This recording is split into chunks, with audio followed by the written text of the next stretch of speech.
जय हिंद मेरे प्यारे दोस्तों। आज मैं आपको कक्षा 10 प्रश्नावली 3.3 का प्रश्न संख्या 1 का तीसरे का हल कराऊंगा। तो चलिए स्टार्ट करते हैं। दिया 3x माइनस 5y माइनस 4 बराबर 0 और 9x बराबर 2y प्लस 7। तो चलिए इसको व्यवस्थित कर लेते हैं।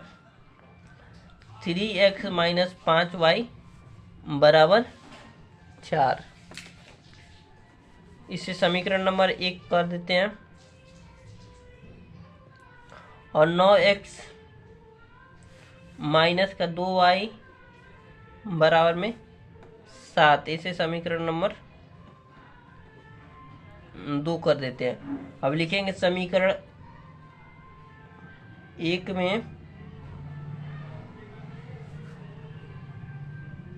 2 से गुणा तथा समीकरण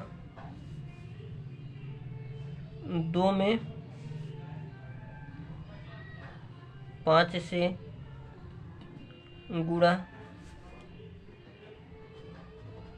करने पर, चलिए गुणा कर देते हैं।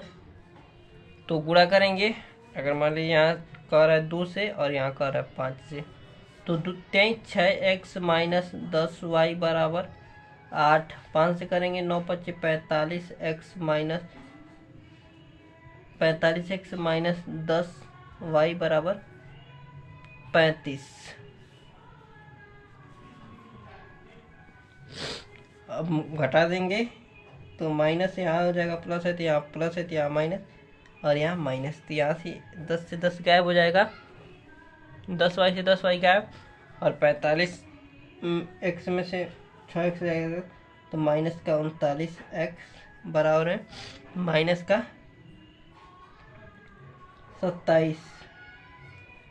तो x का मान आ जाएगा हमारे पास माइनस से माइनस कैंसिल, तो 9 3 27 और 13 39, तो 9/13 आंसर आ जाएगा x का।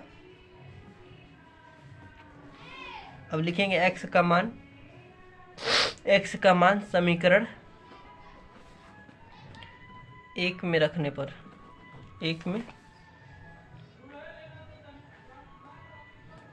में रखने पर तो रख देते हैं समीकरण 1 में। समीकरण के 3x की जगह पर हम रखेंगे 9/13 माइनस 5y बराबर 4। तो यहाँ हो 29/13 हो जाएगा माइनस 5y बराबर 4। अब पक्षांतर कर लेंगे तो y बराबर आ जाएगा हमारा 4, अब प्लस का है तो माइनस 27/13 इंटू 5, यहाँ 1 है। अब एलसीएम ले लेंगे तो एलसीएम आएगा हमारे पास 13, यहाँ माइनस 5 है, तो 13 एलसीएम आएगा तो 13 चौको 52 माइनस 27y बराबर इंटू 5 है यहाँ पर, तो 52 में 27 जाएगा 25 आ जाएगा, अब 25/13 इंटू 5, तो 5 करने 5, अब 5 5 25, यहाँ माइनस था तो माइनस यहाँ पर आ जाएगा, तो y बराबर आ जाएगा माइनस का 5/13। एक ही आंसर हो गया। तो y का मान हमारा माइनस का 5/13 और x का मान 9/13 आया। तो चलिए प्रतिस्थापन विधि से हल कर लेते हैं। तो लिखेंगे प्रतिस्थापन विधि से हल।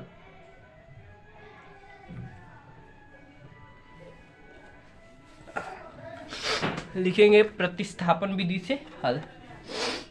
प्रतिस्थापन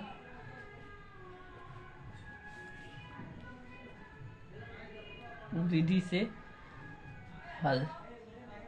तो हमारा समीकरण 1 था 3x माइनस 5y बराबर 4, 3x माइनस 5y बराबर 4, यह समीकरण 1 था।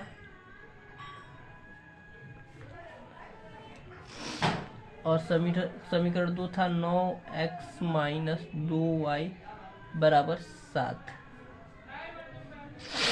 समीकरण 2 था। अब चलिए दोनों में से x कॉमन निकालते हैं। x का मान इधर से निकालेंगे तो 4 + 5y बराबर 5y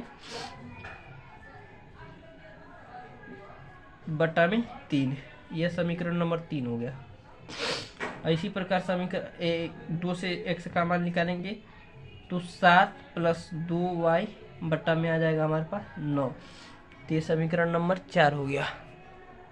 अब समीकरण 3 का मान समीकरण 4 में भर देते हैं। लिखेंगे समीकरण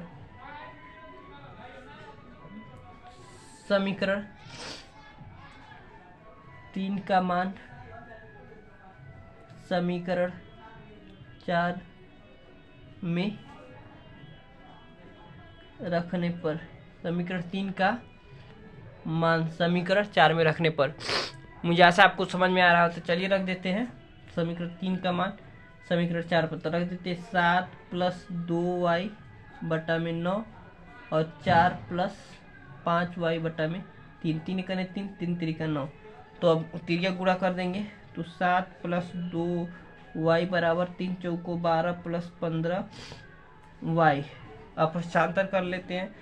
2y प्लस माइनस आ जाएगा 15y बराबर 12। अब 12 माइनस का 5, 7 आएगा ना।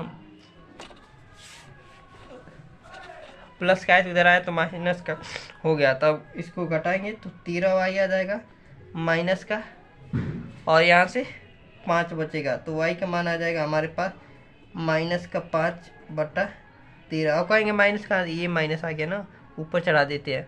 तो y का मान हमारे पास आ गया माइनस का 5 बटा 13, जो कि यहाँ भी वही आया था, यानी कि यह भी सही है। अब चलिए y का मान समीकरण नंबर 3 में रख देते हैं। लिखेंगे y का मान समीकरण नंबर 3 में रखने पर तो रख देते हैं आसानी से। तो x बराबर 4 + 5 इंटू माइनस का 5 बटा 13 अब बटा में 3 है।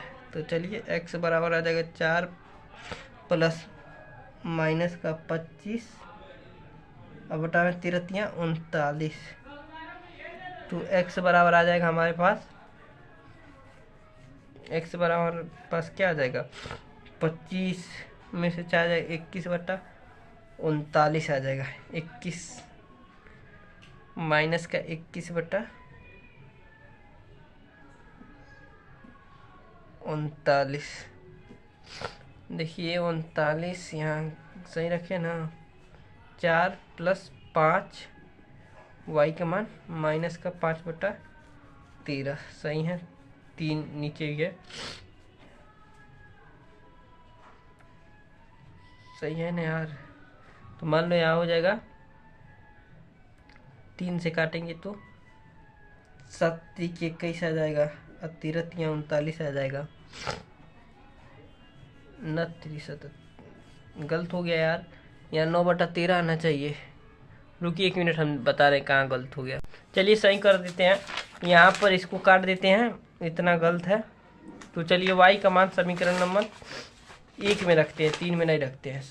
y का मान लिखेंगे, y का मान समीकरण नंबर y का मान -5 बटा 13 आया था। y का मान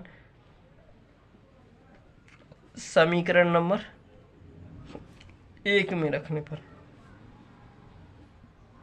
पर अब आसानी से आ जाएगा। 3x - 5y बराबर 4। तो 3x - 5 गुणे इसका मान आया था आपके पास माइनस का 5 बटा 13 बराबर 4। तो 3x बराबर माइनस प्लस 25 बटा 13 बराबर में 4। तो 3x बराबर 4 माइनस प्लस का है तो 25 बटा 13। अब आराम से आ गया ना। अब x का मान आसानी से आ गया। तो 13 चौको 52 माइनस 25 बटा में 13। तो 3x बराबर, तो यहाँ पर आ जाएगा 27 बचेगा ना। 52 में से 25 जाएगा तो 12 में से 5 जा 7 और 4 में से सही है, और 13 इंटू अभी नहीं करेंगे। x बराबर 27 बटा 13 इंटू 3, 3 कने 3 9 27, 9/13 आ गया, जो कि पहले आंसर में x का मान भी आया था। मुझे आशा है कि आपको समझ में आ गया। थोड़ा गलत हो गया था यहाँ तक, तो यहाँ इतना काट देंगे और इसके बाद इसकी जगह पर ये लिख लेंगे y का मान समीकरण 1 में रखने पर। थोड़ा थोड़ा गलती होता रहता है। चलिए ठीक है, मुझे आशा है कि आपको समझ में आ गया। अब मिलते हैं प्रश्न संख्या 1 के चौथे प्रश्न के हल के साथ।